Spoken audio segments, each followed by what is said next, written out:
Hello, my lovelies, 'tis I, Julian Greystoke. I'm wearing my salt shirt, so you know it's gonna be fun. Fun fact that will surprise absolutely no one. I love the end of year, beginning of year thing when everyone is doing their favorite and least favorite ranking lists. If you hear weird noises in the background, it's my furnace. I live in Wisconsin, it's cold here, you're just gonna have to deal. Now, I did do a overview of my year with my tops and my bottoms. That sounds weird to say. But anyway, you can check out that video linked in the doobly-doo. But today I thought it would be fun to go more in depth about the books that I gave a 1 star and rank them, because everybody likes to rank things. I didn't actually have that many 1 stars. I had a lot of 2 stars, and this year I did DNF quite a few books, but that's because I'm learning to be kinder to myself and just DNF when I'm not enjoying a book. Plus, I pick up a lot of books very randomly. I don't behave properly. I don't behave like a booktuber. I don't have a TBR. Well, I do, but do I ever follow it? Absolutely not. I am a whim reader, and if I find something that looks interesting, I just check it out. But that results in a lot of DNFs. Now, I could take this moment to do a disclaimer, but disclaimers are canceled, so let's just get on with this video. You know what's going to happen. Also exciting, you guys, this is the first video in my brand new YouTube notebook. Some of you may know that I always have a notebook that is dedicated to my YouTube videos, writing down ideas, writing down my reviews, everything. And I went through my previous one. If you follow me on Instagram, you've been following the saga of the last few pages of my previous YouTube notebook. This is the first thing that I have in my brand new one. If you want to watch me pick out my brand new YouTube notebook, you can follow me on Patreon, where it's either out or it will be coming out, my video of literally going to Target and picking out this new notebook. Exciting. Anyway, that's neither here nor there. There were only 6 1-star books. There were a lot of 2 stars, and maybe if I get really bored, I'll do like a ranking of those, but probably not. By the time that happens, it'll be way too late in the year. In the number 6 spot, we have These Broken Stars. This was a sci-fi romance that was kind of like Titanic meets Romeo and Juliet in space, and I knew what I was getting into. I'm not a romance reader. That's not to say I think romance is bad, it's just to say that I don't really like it.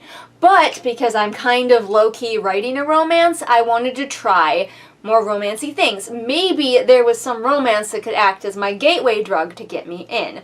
Plus, I was hoping that this one, what with a ship crashing and 2 people being stranded on an alien planet, would have enough of a skeleton on which to hang the romance to keep me excited. Unfortunately, that was not true. I'm going to be cheating with these and reading chunks of my Goodreads reviews, so if you follow me on Goodreads, this might be a little bit redundant, but I feel like they really express it best and they help me remember, because I don't have a big memory of most of these books. Why did I keep reading this? The only explanation is alien mind control. That and the fact that it was all I had to listen to. I guess I chose this over Silence. Not much of a recommendation. Slightly better than Silence. This was another twist on Romeo and Juliet meets hyper-competent man has to deal with spoiled rich girl with a heart of gold. This book didn't do a damn unexpected thing with it. Not a one. As a result, I hated both main characters. They weren't people, they were archetypes. You guys know that I cannot handle a book that doesn't have good characters. Unfortunately, this book is 90% romance and 10% the other thing. This subplot was partially told through flash forwards to an interrogation between the male MC and an unknown officer, which is very reminiscent of Illuminae. Which shouldn't be a surprise, because this is one of the authors of Illuminae. Unfortunately, knowing this author means you know basically everything that's going to happen, because she relies heavily on her favorite tropes and has 0 balls when it comes to killing main characters. There's that one. I think it's number 6 because it was kind of like the least offensive. Like, it didn't enrage me. I was just bored and wishing that a good character would come along instead of the 2 I was stuck with. Number 5 will surprise some people, and that is Zenith. Yes, the one that I read for my long-ass read-along. After watching the read-along, you might be going, Julian, why isn't this number 1? And I think it's because of the read-along. Because I was reading it with you guys and snarking at it the entire time, it made this experience more enjoyable. Even though I did nothing but bitch about it, really, I was still having a good time. And ultimately, while this story was pretty bad, there were at least things that I could laugh at in a so bad it's good kind of way. And every now and then the authors would flex their muscles a little bit and show that they could write. They just apparently didn't want to for most of this book. I feel like if you're here on my channel, you've probably seen the read-along, so I don't need to go into any more of a review of this. However, if you have not, I really recommend you go watch the read-along. We have fun, we laugh, we rage. It's a good time. My number 4 is Not If I Save You First. I've been trying to get more into thrillers, and this was a YA thriller, which I know YA thrillers often struggle, but I was like, this premise sounds interesting. And this was another one of those impulse reads that I saw on my Overdrive app, and I was like, sure, I'll give it a chance. It's set in Alaska, and Alaska is like an insta-read thing for me. Like, if your book is set in Alaska, I'm like, gimme. It's the story of the daughter of a Secret Service agent and the son of the president. The son of the president has to be hidden away in a cabin in Alaska with the Secret Service agent and his daughter, and things go downhill pretty fast, leaving him and her to survive in the wilderness while Russians are trying to kill them. Oh boy. I thought maybe I could enjoy the nonsense. Like, I knew that it was gonna be bonkers, but, like, you guys know that sometimes if a book just commits to the bonkers, I can get into it. If a book is just balls to the wall, sometimes I can enjoy that. Let's look at some of my review on Goodreads and see what I had to say. The premise of this book is as unoriginal as you can get for this kind of thing. It feels like a scenario you'd find on a writing prompt site, or in a fanfic.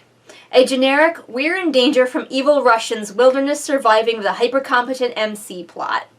There's even revenge, TM, and misunderstanding that could have been solved right away if people just talked for 2 seconds. It's all there, and honestly I wish it had been a fanfic, because I'd much rather read about characters I know trapped in the wilds of Alaska, which I kept hearing were super deadly but was never actually shown, than these 2 bland cases. The female MC is kick-ass, knows everything, gets shot and basically walks it off, but still knows how to act girly. The boy exists to be hot and in danger and in awe of the girl's prowess. I wanted to see them face a bear, damn it, not just hear about bears that might be nearby. When you're trapped in the wilds of Alaska, no matter the season, Russians with guns might not even be your biggest concern. Yeah, it really disappointed, obviously. They didn't get the danger factor of being in the wilderness of Alaska. That was really what I was looking for. That's all I wanted. Alaska itself is super dangerous, and no, it was just like, yeah, there's some snow and also Russians. Number 3, we have The 100 Lies of Lizzie Lovett. I don't remember very much about this book, except for being quite frustrated that the blurb promises one thing and the book is basically nothing like that. Supposedly it's about a girl who inserts herself into the investigation of a dead girl, and just, it sounded like it was going to be an interesting and intense mystery, and it turned out not to be that, really at all. It has almost nothing to do with Lizzie Lovett, and there is no 100 lies. My review on Goodreads is pretty short, but let's see if I can plumb anything from it. The MC is deeply unlikable. This is intentional because she does grow, but in my opinion, not nearly enough. If you have a high tolerance for a whiny teenage girl, then you might not mind this high school coming-of-age story. Be warned, however, this book has very little to do with the titular character. The setup of it is a mystery seeking answers about this girl is deeply misleading. This is all about the MC growing and learning as a person with the backdrop of her tepid interest in the mysterious Lizzie Lovett's disappearance. Pretty disappointing. My number 2 spot goes to After the End, which again had a really promising premise. It's a story of a girl who's living, again, in Alaska, after basically the end of the world, or so she thinks. World War III has ravaged the planet, and she and her people are just living in the wilds of Alaska.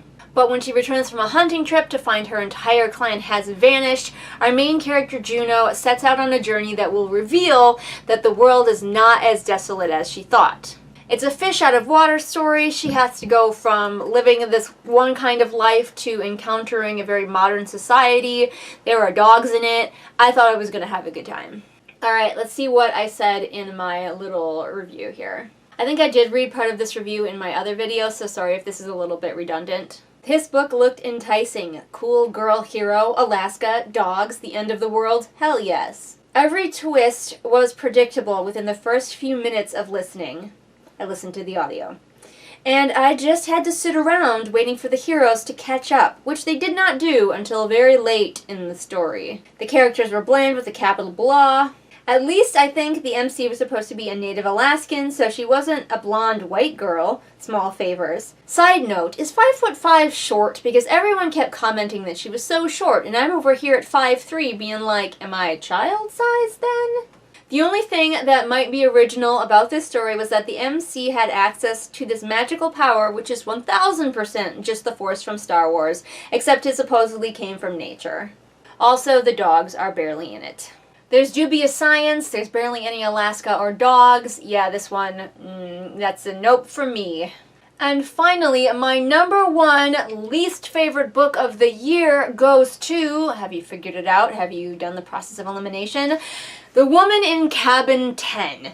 This was another one of my thriller attempts, and boy did it let me down. It's about a girl who is a travel journalist who has a break-in in her house that leaves her traumatized, and so she leaves on this cruise, ostensibly to be a travel journalist while there, but instead she is the only one who witnesses what might be a murder, and she has to try and solve it. Okay. That sounds interesting, but this book drops the ball so hard, and I think the reason that it is at #1 is for the representation of a character with anxiety, because this I feel like is not a good job. Like I said, someone breaks into her home and she is left traumatized and anxious by that, but that's it. That's all she has. That is her personality, and that really frustrated me. I did read some of this review in my other video as well, so I'm sorry again if this is redundant, but I'm going to read it here. The MC is not a person. She's anxiety wearing a meat suit. When will authors learn that mental illness symptoms are not a personality? All we ever get of her is the high alert, anxious, stressed out version, and honestly, I didn't find that engaging in the slightest. Who is she? What does she want? What does she enjoy or dislike? Unimportant. When we could have her shun her #perfect boyfriend and jet off on a cruise where she immediately encounters a mystery. We don't even see her doing her job. She's a travel journalist, which is why she's on the cruise, but she doesn't even pretend to be working. She just runs around, distressed and acting flighty, and doing the world's worst job of solving the case. The only reason she gets anywhere is because the bad guy freaks out at a certain point, even though I don't believe that there would be any danger from this idiot. The twist didn't feel worth it, the characters were flat as pancakes, and my hopes were dashed with this hot mess of a book. So there you go, that's my #1 least favorite book of 2019. My laptop's gonna fall off my lap. I'm gonna set it on the floor. Have you guys read any of those books? Did you like them? There were definitely some books this year that really let me down that other people then said that they loved. So I'm interested to know if any of these are in that category. Let me know in the comments if you would like me to do a version of this for the 5-star books that I read, if you want me to rank those. Otherwise, I might just leave this because people honestly like the negative more than they like the positive. Don't pretend it's not true. You guys already know that if you want to see more of this, you can check out my channel. There is a lot to watch. If you want to support this channel, you can follow me over on Patreon, where for as little as $1 a month, you get access to exclusive videos that are never seen here on the regular channel, including picking out my brand new notebook. Of course, all the links to my social media are in the doobly-doo for ease of your clicking. I post new videos Mondays and Fridays, and I will see you again next time with whatever it is I happen to be doing next time. Bye! Well, look at that. It's time for this month's patrons. This month we have Lennox, Amanda, Jenny, Jesper, Kim, Lisa, Ryakio, Sabby Panda, Sarah, Savvy, and Scribbling Cat. As usual, you guys, you rock my socks off.